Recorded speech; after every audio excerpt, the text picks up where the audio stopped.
टाटा के आगमन से एयर इंडिया को मिला नया आयाम।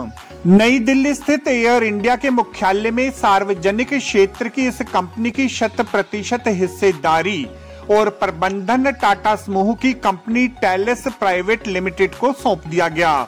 हस्तांतरण के लिए टाटा समूह के चेयरमैन एन चंद्रशेखरन भी दिल्ली आए। प्रधानमंत्री श्री नरेंद्र मोदी से मुलाकात कर उन्होंने भरोसा दिलाया कि भारत की इस गौरवशाली उड्डयन कंपनी का पुराना गौरव फिर से स्थापित किया जाएगा।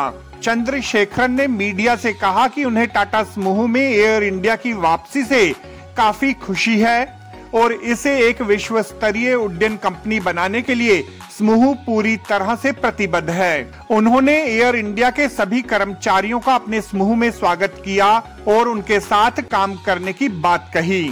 उन्होंने कहा कि एयर इंडिया के स्वर्णिम भविष्य को लेकर वह पूरी तरह से आश्वस्त हैं। उन्होंने कहा कि हमारी असली यात्रा अब शुरू होगी। नई दिल्ली में एयर इंडिया ऑफिस में टाटा सन्स के चेयरमैन एन चंद्रशेखरन के पहुंचने पर एयर इंडिया के सीएमडी श्री विक्रम देवदत्त ने उनकी अगवानी की। टाटा द्वारा एयर इंडिया का कार्यभार संभालने के बाद एयर इंडिया के कामकाज के तरीके में बदलाव दिखने शुरू हो गए। टाटा ने मुंबई से 4 शहरों की एयर इंडिया की उड़ानों में उन्नत भोजन सेवा आरंभ कर दी। यह सेवा मुंबई न्यूयॉर्क फ्लाइट और मुंबई दिल्ली फ्लाइट्स में भी उपलब्ध करवाई जाएगी। समय के पाबंद रहने के लिए एयरक्राफ्ट के दरवाजे डिपार्चर से 10 मिनट पहले ही बंद कर दिए जाएंगे।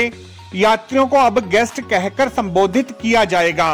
ज्ञात रहे कि टाटा समूह की holding company Telles private limited ने 8 अक्टूबर 2021 को कर्ज में डूबी एयर इंडिया के अधिग्रहण की बोली 18,000 करोड़ रुपए में जीत ली थी। टाटा समूह 2700 करोड़ रुपए नगद देगा और इसके अतिरिक्त एयर इंडिया का 15,300 करोड़ रुपए का कर्ज चुकाएगा।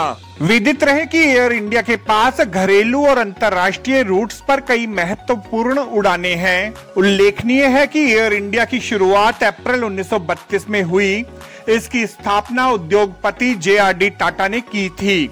उस वक्त इसका नाम टाटा एयरलाइंस हुआ करता था। JRD टाटा ने महज 15 वर्ष की उम्र में साल 1919 में पहली बार शौकिया तौर पर हवाई जहाज उड़ाया, लेकिन शौक जुनून बन गया और JRD टाटा ने अपना पायलट का लाइसेंस ले लिया। एयरलाइन की पहली कमर्शियल उड़ान 15 अक्टूबर 1932 को JRD टाटा ने कराची मुंबई क्षेत्र की भरी थी। एयरलाइन ने 6 सीटों वाली माइल्स मार्लिन के साथ बॉम्बे से त्रिवेंद्रम के बीच अपनी पहली घरेलू उड़ान की शुरुआत की। Punjab national bank, bank of Baroda और यूनियन बैंक ऑफ इंडिया ने टाटा ग्रुप को एयर इंडिया के परिचालन के लिए जरूरी वित्तीय मदद के अतिरिक्त लंबी अवधि के कर्ज देने का भी वायदा किया है। टाटा ग्रुप ने ही वर्ष 1932 में टाटा एयरलाइंस के नाम से ही इसकी स्थापना की थी, जिसे वर्ष 1946 में एयर इंडिया का नाम दिया गया। केंद्र सरकार ने वर्ष 1953 में इस विमानन कंपनी का नियंत्रण अपने हाथ में ले लिया। हालांकि JRD टाटा वर्ष 1970 तक इसके चेयरमैन बने रहे। एयर इंडिया में वर्तमान समय में 12,085 कर्मचारी हैं।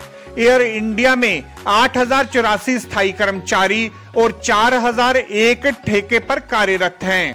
5,000 कर्मचारी अगले 5 वर्षों में सेवानिवृत्त हो जाएंगे।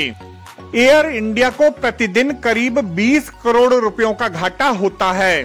टाटा समूह के पास पहले से ही एयर एशिया इंडिया व विस्तारा एयरलाइन में हिस्सेदारी है। अब देखना यह होगा कि एयर इंडिया अन्य एयरलाइनों को मिलाकर एक बड़ी उड्डयन कंपनी बनाती है या नहीं, क्योंकि इन कंपनियों को एक समूह के अंतर्गत लाकर दुनिया की सबसे बड़ी एविएशन कंपनी बनाए जाने की अपार संभावनाएं विद्यमान हैं।